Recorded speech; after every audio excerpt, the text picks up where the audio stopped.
Podcasting from the Norwood Community Media Studio in Norwood, Massachusetts, this is Impaction with Impact Norwood, a podcast with one goal in mind, to inspire meaningful prevention through action. I'm going to be your host, Aubrey Seall. Hello, everybody, and welcome to today's podcast. Today we have Dereck Jackson joining us. He is an Impact Norwood steering committee member and wonderful volunteer. And before we dive into the bulk of our conversation today, it's going to be around race and racism. And I know that talking about this can be really uncomfortable. And as somebody who is on the journey towards becoming a better white ally, I have to acknowledge that I'm going to make mistakes and acknowledge that it's okay to make mistakes, because that's the only way we can learn and grow. And I also think it's important to acknowledge where people are. Some people listening to this could be thinking, I don't want to offend anybody, or this just doesn't impact me like that, or I don't see race or color. But it's important that despite those thoughts, we have these conversations and acknowledge that racism is oppressive and it can impact all of us. And we need to acknowledge and sit with those uncomfortable feelings and sit with that discomfort and know that, yes, this is uncomfortable and it's hard. But I ask everybody listening, and I ask myself this, when was anything worth fighting for comfortable? So I'm just going to leave that thought and just reiterate that it's okay to make mistakes in this process. And I'll admit that it's uncomfortable talking about race and racism. I have a difficult time with it. I feel like my generation, we were brought up to not really have these conversations, and I think it's time that we start doing that. So welcome to Dereck Jackson. He is one of our Impact Norwood steering committee members, as I mentioned before. So we're just going to dive right into our questions. And I didn't write this one on the form, so I'm kind of putting you on the spot. But that's okay. That's all and right. you can tell me if this isn't an okay question to ask, because we're talking about something very serious. But Sure. I like to try and start each podcast with asking guests if anything funny has happened to them recently. And even if it's not funny, just like a lighthearted, good story, because I think that's lacking in our world. True. Well, I don't know that anything really funny has happened, but yesterday, I've been doing a lot of things to just kind of stay relaxed and stay calm. So I got a cup of tea, and I put on Guardians of the Galaxy. Nice. One of my favorite movies to watch, and I fell asleep.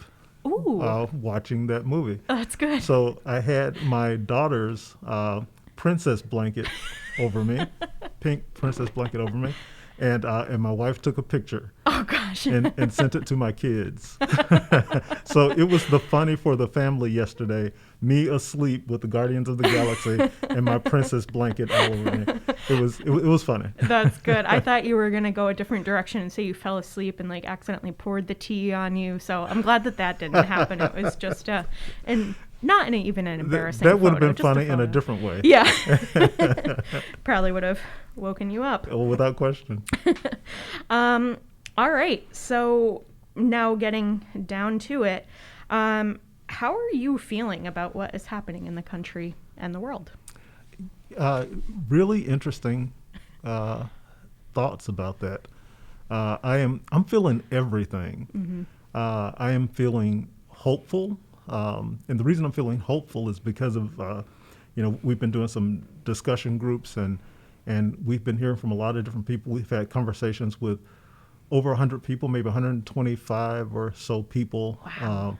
At all ages, from 18 up through 78 or something like that. Wow. And just hearing people's perspectives has really been calming, has been encouraging, and to some degree reassuring. Yeah. That we haven't lost our minds totally, that there are people who are processing, who are thinking, and who are engaged. And it's my prayer that throughout this country, there are people who are processing, thinking, and engaging, not fighting for their position, but processing, thinking, and engaging. Yeah. And so that's my hope. So I'm hopeful in that sense. I'm fearful that people prefer their position or their perspective over learning and engaging. So I'm fearful about that. I think there's some fear for my children. They're 20 and 19 years old. But I think that's just a parent thing. Yeah. They're pretty wise. They're intuitive. They know how to manage themselves, and they make pretty good decisions. Yeah. So again, something else to be hopeful for. And then there's some anger. Yeah. Angry that people are purposefully and intentionally denying the truth of what they see in their face. It's sort of like having someone in your household who is on drugs and saying, oh, well, every now and then they go out and get drunk or do drugs. It's like, come on, this is clearly a problem. Yeah. And we need to do something about it. And so I'm angry that people don't want to address the problem. Yeah. And something you said reminded me of something that you had discussed in those small groups, which I've been really fortunate enough to be able to attend. And that is one thing that you are doing. You are kind of like reaching across the aisle, so to speak, and having difficult conversations with people who have different viewpoints than you. And I think that goes along with what you were just saying, that you need to be willing to engage and hear what other people are thinking. So this isn't on the list of questions I asked you, but what are some of the things that you are learning about other people's perspectives on the issue of race and racism? Yeah. For clarity, I'm not having conversations with random people. Right. Okay. Yes. I have the privilege of knowing some men and women whom I have relationships with who have different perspectives. And we have enough of a relationship where we can actually have conversations about these things without biting one another's heads off or hating one another at the end of the conversation. Yep. And what I'm finding is that they're afraid. What I'm finding is that they are hopeful. Yep. And what I'm finding is that they are annoyed. They're annoyed that people don't see what they see. And so I think what I'm clearly communicating here is that on both sides, there's frustration and anger because people don't see what the other person sees. Yeah. And because we won't have conversations about what we see, or we don't feel safe having conversations about what we see, we're avoiding conversation. Yeah, that's really insightful. So can you tell our listeners, how do you identify? What is your racial identity, and when were you first aware of your race? Okay. I am Black, African American. I was born and raised here well, not here in Massachusetts, but in the United States. I'm from Birmingham, Alabama. And when did I realize? I'm not totally sure. Growing up in the South, there was always some racial tension. Yeah. So it was just a part of living in the South.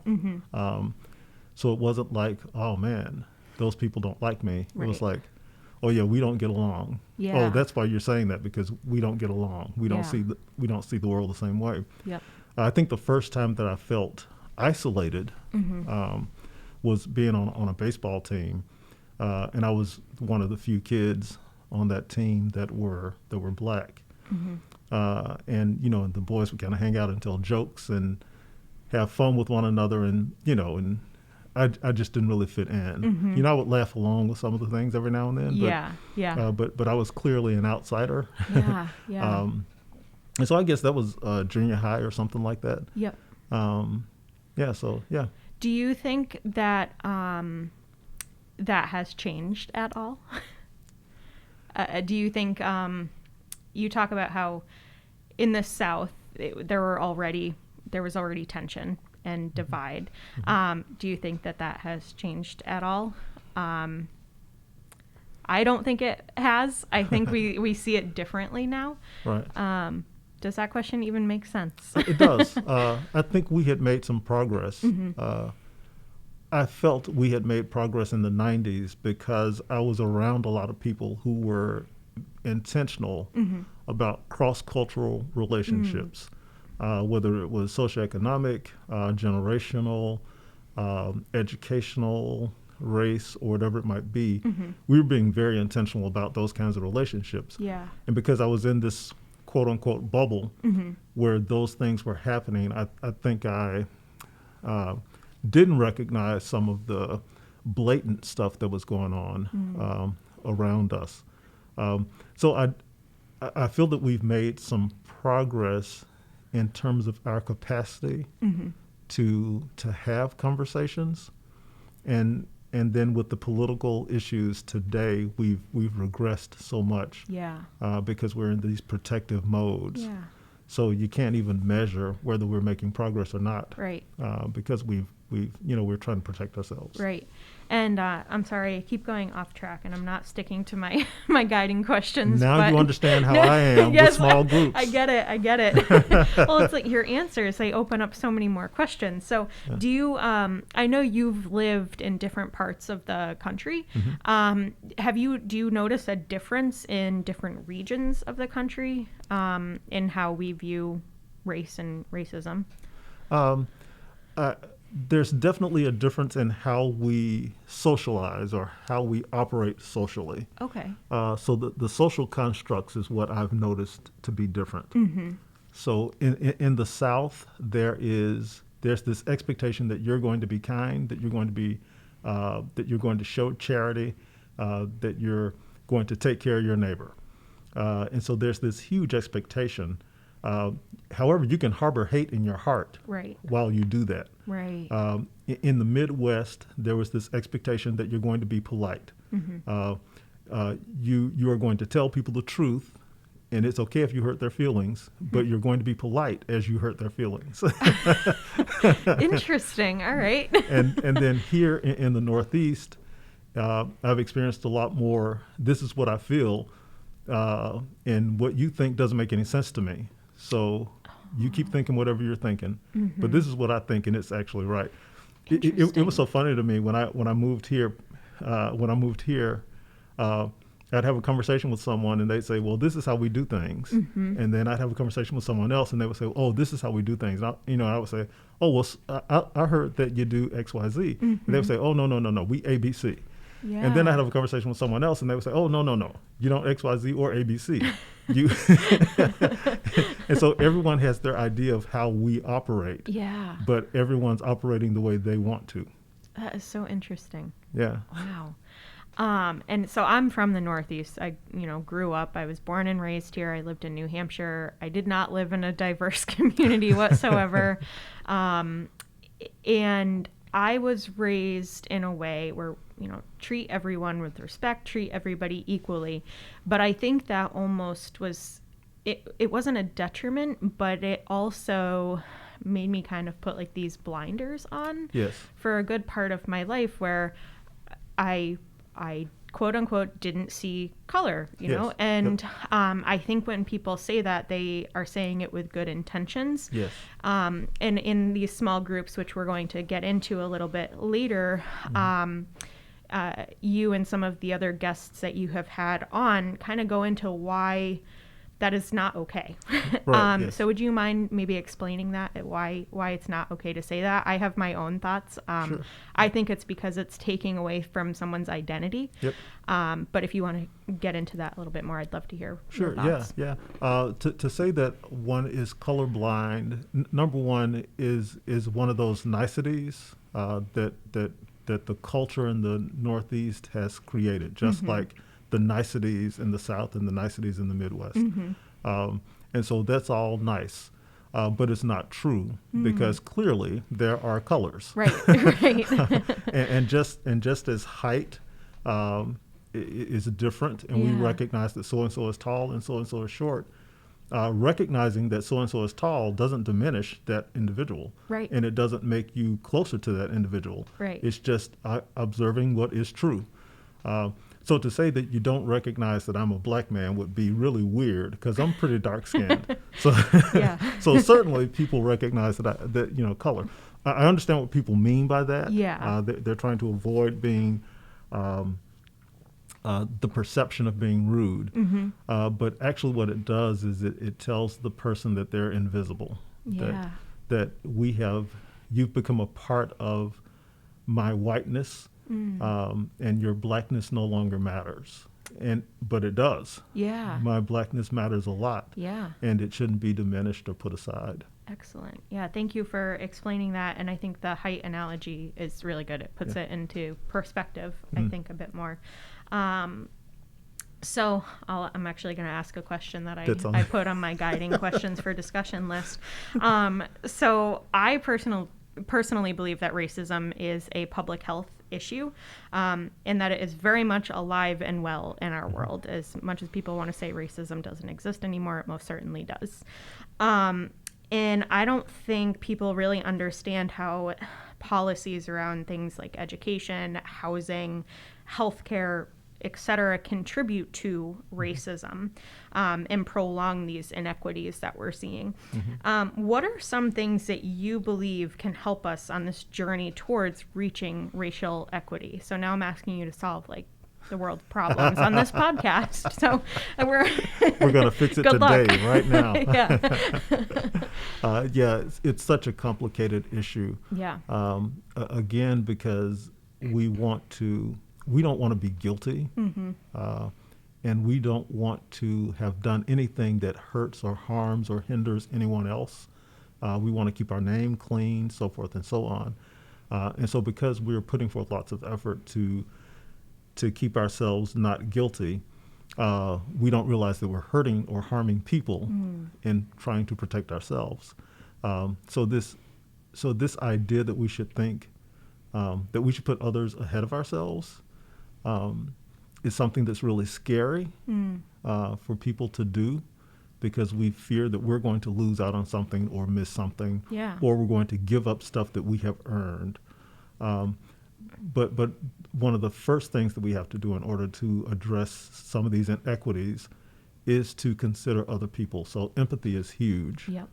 Being able to, I was looking at watching a video about drugs, drugs and race this morning, and just the disparity between the two. Back in the late 80s, when blacks were being arrested in droves for crack cocaine. Yes.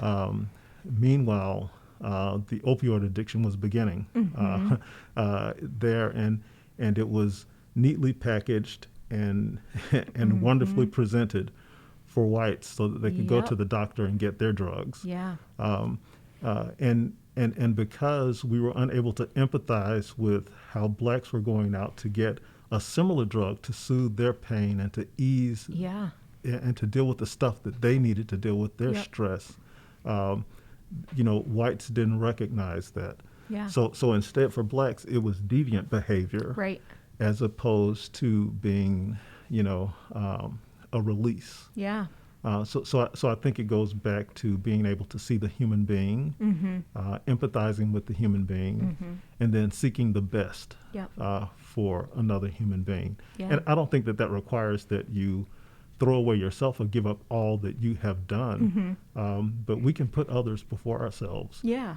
And it's a skill that we have to develop. And so I think it's a skill that we're lacking, or that we're afraid to operate in. Yep. Yeah. It's a lot to digest. Yeah, there you go. You did. You solved it. No, I'm just thinking so I've worked in prevention since 2011, and I feel like there's a lot of mistrust in the prevention field, just because, there wasn't an opioid epidemic until white people started dying from it.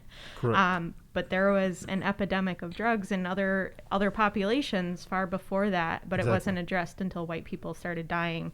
Yeah.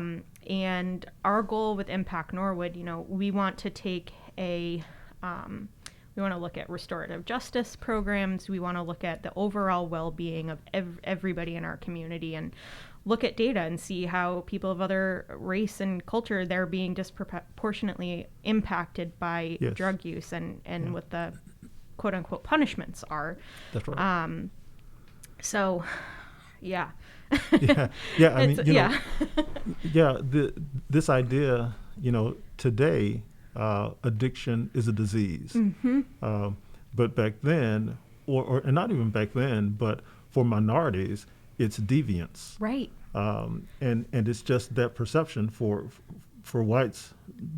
Generally speaking, for whites, it's a disease that's overcome them. Yep. Whereas for all other minorities, they're just deviants, and Yeah. it's the result of their deviant behavior. Yep. And so when you take that attitude to how money is used, to housing, to health care, to relationship, you have the deviant and the disease Yep. kind of perspectives, Yeah. and it limits the capacity to move forward, Exactly. because people think that minorities need to be fixed or redirected so that before they can move forward. Mm-hmm. But those are things that whites are establishing for those minorities. Mm-hmm. And one of the things that I've learned in ministry is that you don't go into a community and tell a community what they need to do. Mm-hmm. You go into a community and you learn from that community, Yeah. and you equip and empower that community to bring about healing and help for itself. Exactly.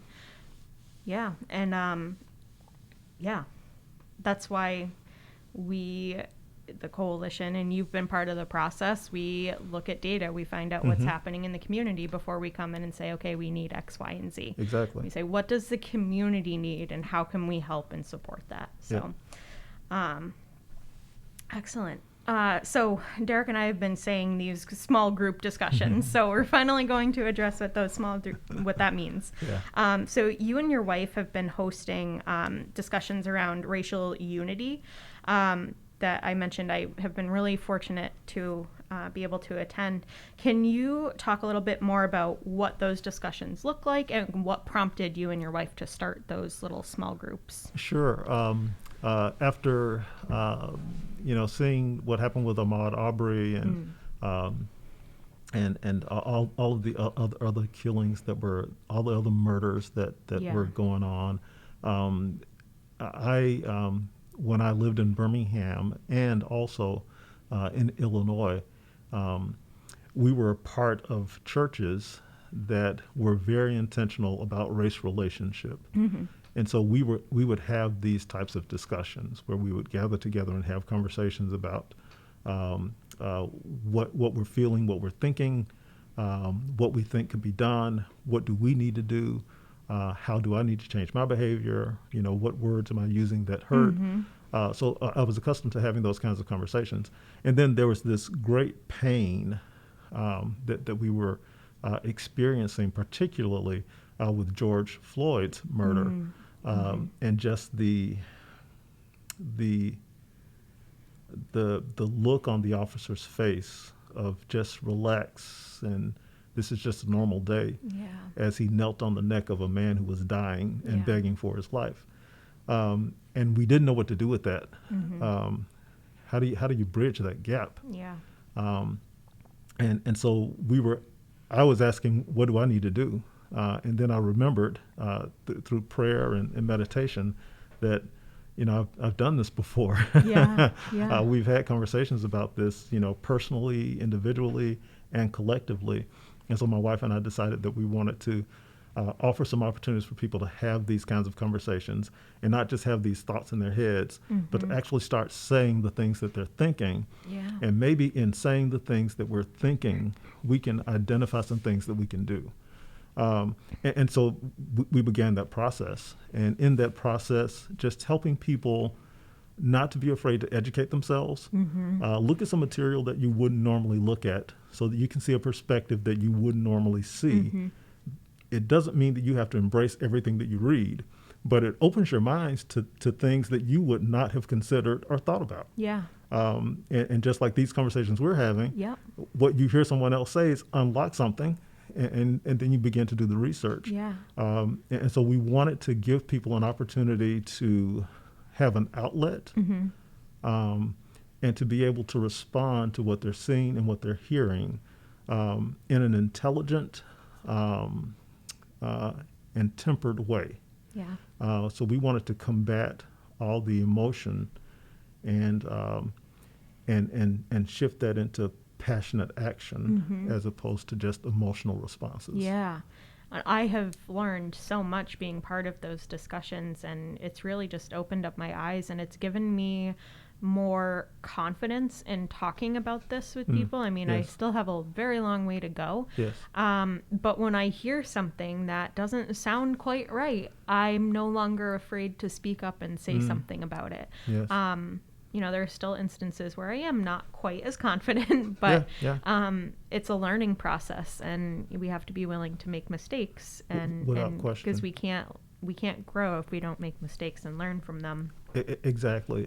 And it's all about community. We, my wife and I, we're not teaching during these discussions. Yeah. We're simply facilitating conversations, and it's a group conversation within community. Yeah. And as everyone brings their thought, their fear, their doubt, their uncertainty, as everyone brings that to the table, we're able to make some sense of things, and we're able to say, oh, I thought I was the only one thinking that, or, oh, that was a good response when you said that, or, oh, that's a resource that I've never heard of. Let me read that book, or let me read that article, or whatever. So we just wanted to create community where there was learning happening, and people could develop, grow, and be able to respond to these times a little bit more effectively. Yeah, and it's an incredibly safe space. We can say something we can say the wrong thing and right. not be attacked for saying the wrong thing. We That's are right. guided. And something that came up on one of the last conversations was I recognized in myself that I guess, used my white privilege, maybe not in the best way. We were talking about attending protests, and I was like, well, I haven't gone because I'm afraid of getting arrested. And because of the conversations we've been having, I realized, like, wow, that's a privilege to only fear being arrested if I'm attending something like that. Yeah. Not realizing I can walk out of my house every day. I can drive in my car. I can go to the store without fear of being watched in a store because they're afraid I'm going to steal something or arrested driving my car. And that I have learned that is what white privilege is. I've heard, sorry, I'm veering off topic again. No, you're good. You're good. I guess it's all on topic. This is good. Yeah. But I've been in conversations with people, and I've heard white friends say, well, I wasn't privileged. I had a really difficult life growing up, and I had difficulties too. But when we say white privilege, we mean we can do normal, everyday things without fear of being murdered, arrested, or harassed. Or harassed. Yeah, exactly. Do you want to add anything else to that little soapbox I just got? No, really well done. We really want our discussion groups to be a safe space. Unfortunately, because we're human, we can't help but hurt each other. Right. We can't avoid that. Yeah. And unfortunately, people have been hurt, and it hurts me when they're hurt. But I think as long as you continue to come back, because that's real life. Real life is we go somewhere, we experience something, we experience some pain, we reconcile that within ourselves, and then we have to come back to that place or come back to those people, and make sure that we're moving forward and not holding people hostage to some pain that we experienced in the past. Yep. And it's healthy to be able to wrestle with that. Yeah.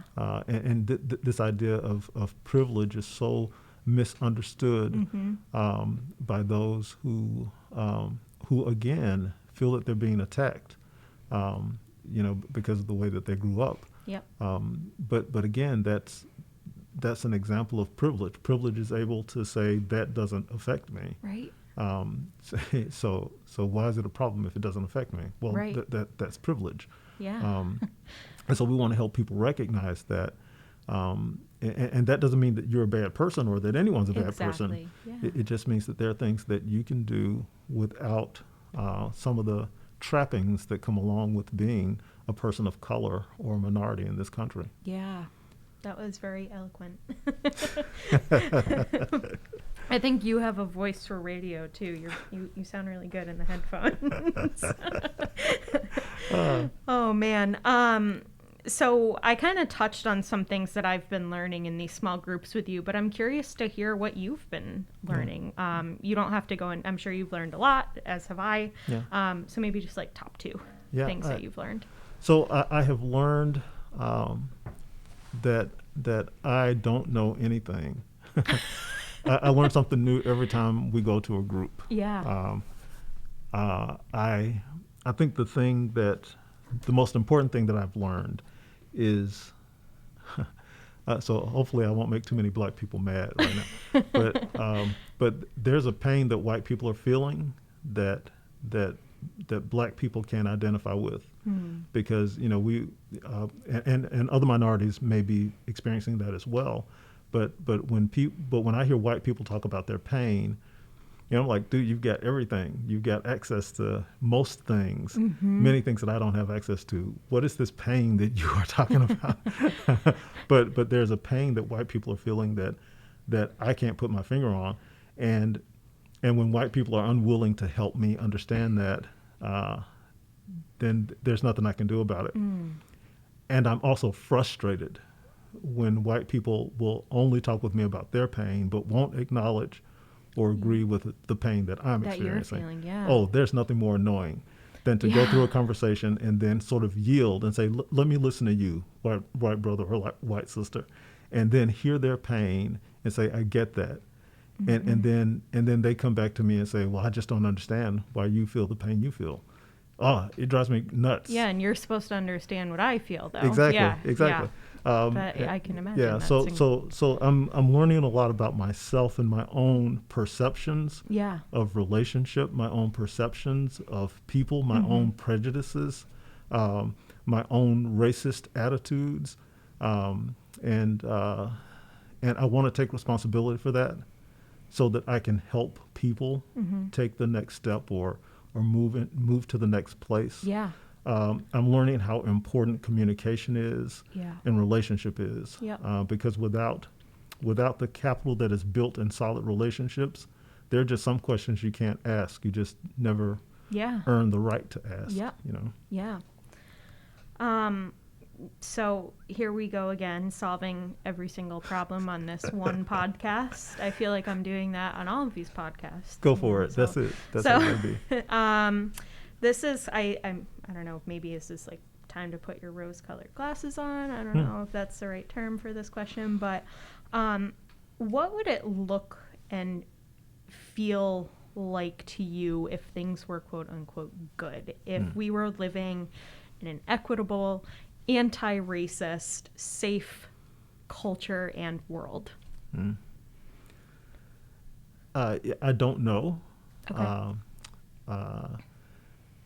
Because I'm human, and my thinking is flawed and my ideals are flawed. So I don't know, but I do know that there are 4 fundamental principles that seem to be able to apply in everything that I put my hands to. Number 1 is clarity of vision. We need to be clear about what it is we want to accomplish. Number 2 would be agreed upon methodology. We have to agree about how we're going to go about trying to achieve this vision. And then there needs to be distribution of labor. People need to say, yes, I'll put my hands to it, and this is what I do well. And then we need to get people in places where they can do what they do well. And then there needs to be a strong sense of love and loyalty. That we need to care about one another enough to say, I'll put you first because I care about you. Or I'm going to stop you from going right now because I don't think that's going to be healthy for you at all. So I think when we apply those 4 principles, that we can really begin to move forward. Now, I get those 4 pillars from the scripture and from reading and studying how Jesus lived and what God has required of his people. But I believe that it's applicable in every aspect of anyone's life. Yeah, it definitely is. I mean, when you were mentioning those, it's like, all right, as a coalition, we try to do all those things also. So it's definitely applicable, in any part of life. I think that's a very That's a good answer. You said you didn't know, but I think you do. We're all taking a swing at it, right? Yeah. So what piece of advice do you have for Norwood residents as it pertains to racial unity? Educate yourself, number one. Go online.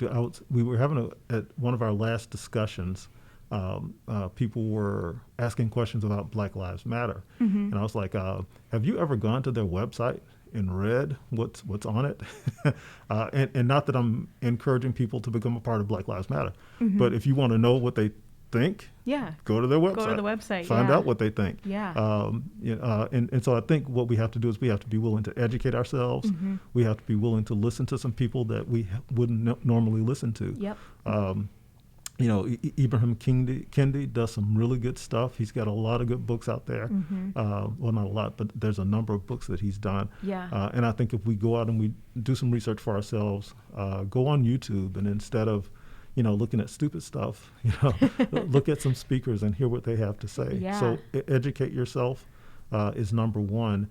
And then after you've educated yourself, have a conversation with someone, whether it's someone of a different race or someone of the same race. I don't recommend that you go after someone that you don't know. But go to someone that you know and say, hey, look, I was looking at this website, or I was reading this book, and here's some things that stood out to me. What do you think about these things? And so educating yourself and having these kinds of conversations normalizes the conversations. And so we're not ready to kill each other when the conversation comes up, because we don't feel attacked anymore, because it's become normal to have these conversations. So if we can get people beyond the fear of you're not a racist that needs to go to hell because you have racist thoughts, because we all have racist thoughts. And we just need to conversate about those and debunk them or affirm them so that we can know how to respond. And that goes back to actually something that I was reading about kind of in preparation for this, that conversations about race seem to be so taboo, and they shouldn't be. So I think by educating yourself, you can more comfortably engage in these conversations. And I think it matters a lot where your heart is. So for a lot of people right now, they would educate themselves. They're educating themselves so that they can beat somebody else, mentally, emotionally, or intellectually. But we have to become learners. People who want to learn and discover and explore so that we can be more effective in the world. So if we can get out of this, I've got it right and I got to prove you wrong. If we can get out of that and start just being learners, we could probably move somewhere in this country. I agree. 100%. Are there any questions I did not ask you that you would like to address before we wrap up? No, I think you did a great job. These were great questions, and I really enjoyed it. I'm glad. And this, I have to say, this definitely won't be the last conversation. Cool. Because like Dereck and like we've been saying, it's a conversation that needs to continue to happen. And I think by people listening to this, hopefully it will give them some courage to go out and educate themselves and start having difficult conversations. And also, if it's okay with you, you guys have shared some really great resources. I might put those up on the Impact Norwood website so people have a starting place. If they don't know where to go. Excellent. Very good. All right. Well, thank you so much for taking time out of your day to be here. Certainly. Thanks for having me. Chatting. This was great. Yeah. We can definitely do it again. So excellent. Thank you. Thank you. That was Impaction for this week. Join us again in 2 weeks. Huge thank you to Norwood Community Media for allowing us to use their space and their incredible equipment to record this podcast.